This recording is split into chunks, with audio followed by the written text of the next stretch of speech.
Good morning, students.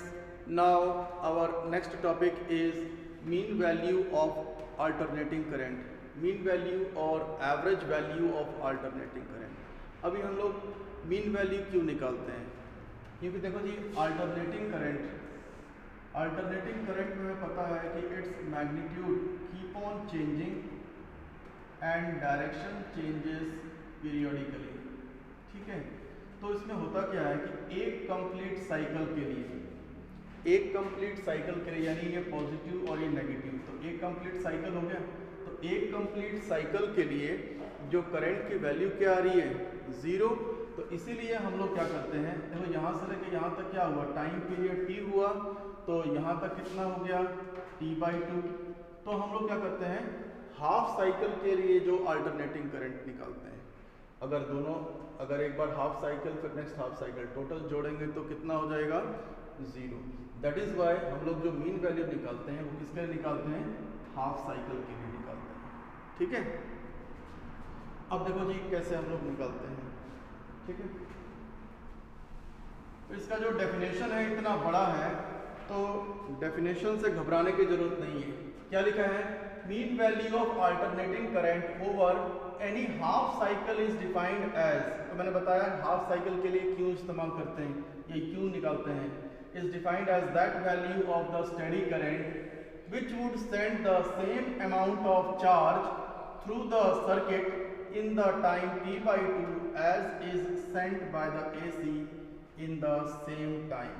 जितना charge direct current send करेगा half cycle में, उतना ही चार्ज अल्टरनेटिंग करंट सेंड करता है हाफ साइकिल में। इस पूरे डेफिनेशन का जो निचोड़ है वो ये है कि हाफ साइकिल में जितना चार्ज डायरेक्ट करंट सेंड करेगा उतना ही चार्ज अल्टरनेटिंग करंट सेंड करेगा। यानी देखो जी, हाफ साइकिल आपका ये रहा AC का, और डायरेक्ट का हाफ साइकिल मतलब जो भी है, तो उस हाफ साइकिल में जितना चार्ज डायरेक्ट करंट सेंड करता है उतना ही चार्ज अल्टरनेटिंग करंट सेंड करता है।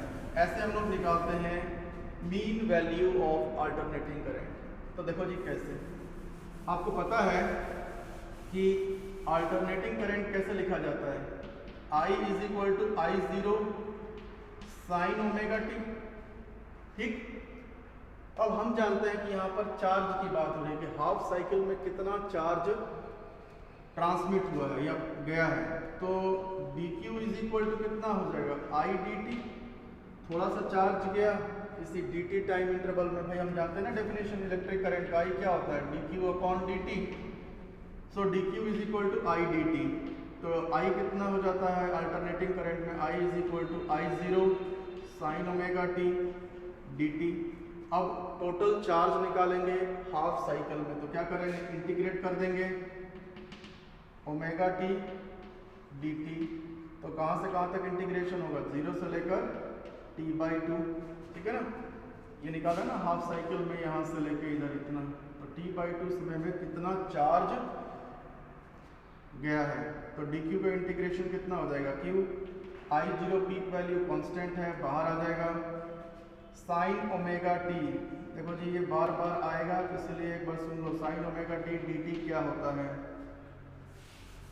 तो इंटीग्रेशन साइन, अब देखो फंक्शन के अंदर एक और फंक्शन है ना, तो I0, ठीक है, फंक्शन के अंदर फंक्शन है, तो साइन का इंटीग्रेशन कितना होता है, -cos ωt। और इंटीग्रेशन वाले वीडियो में मैंने बताया था कि sin ωt और जो फंक्शन के अंदर फंक्शन रहता है वो आता है नीचे। ठीक है, डिफरेंशिएशन में सामने आता है, इंटीग्रेशन में नीचे, तो -cos ωt/ω। अब ये 0 से लेकर t/2।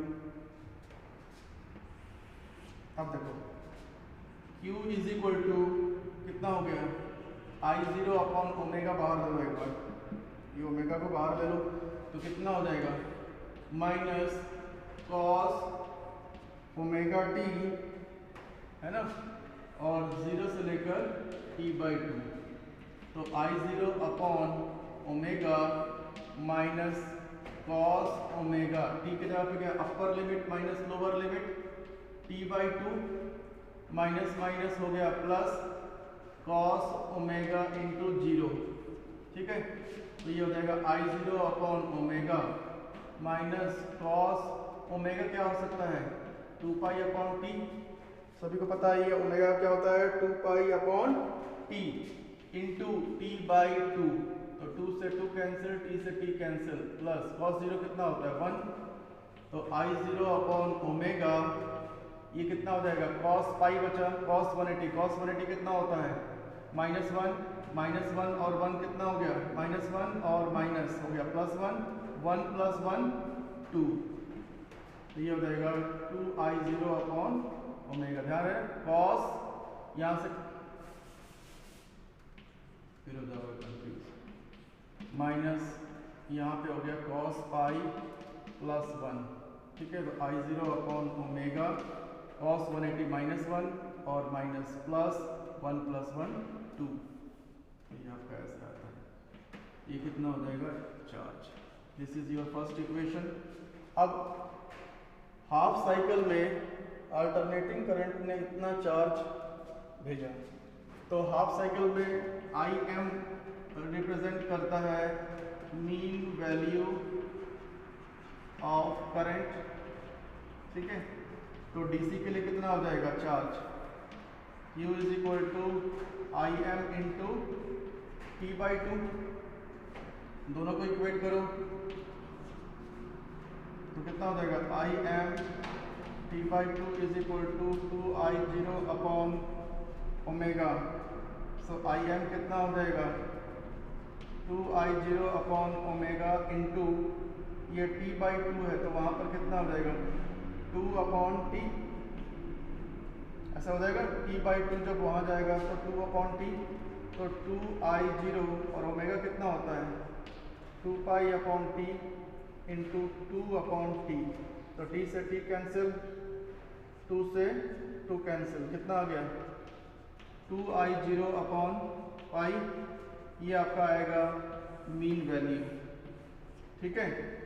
और जब नेक्स्ट हाफ साइकिल के लिए आप निकालेंगे तो कैसे इंटीग्रेशन करेंगे t/2 से लेकर 0, तो आप देखेंगे कि यहाँ पर साइन कितना आएगा -2I0 अपॉन पाई, तो एक कंप्लीट साइकिल के लिए करंट की वैल्यू कितनी हो जाएगी 0 हो जाएगी, ठीक है। और 2/पाई कितना होता है 0.637, तो मीन वैल्यू आ जाएगी 0.637I0, ठीक है। ये लर्न रखना है कि mean value of alternating current over half cycle is 0.637I0। I0 क्या होता है peak value of the alternating current. Thank you.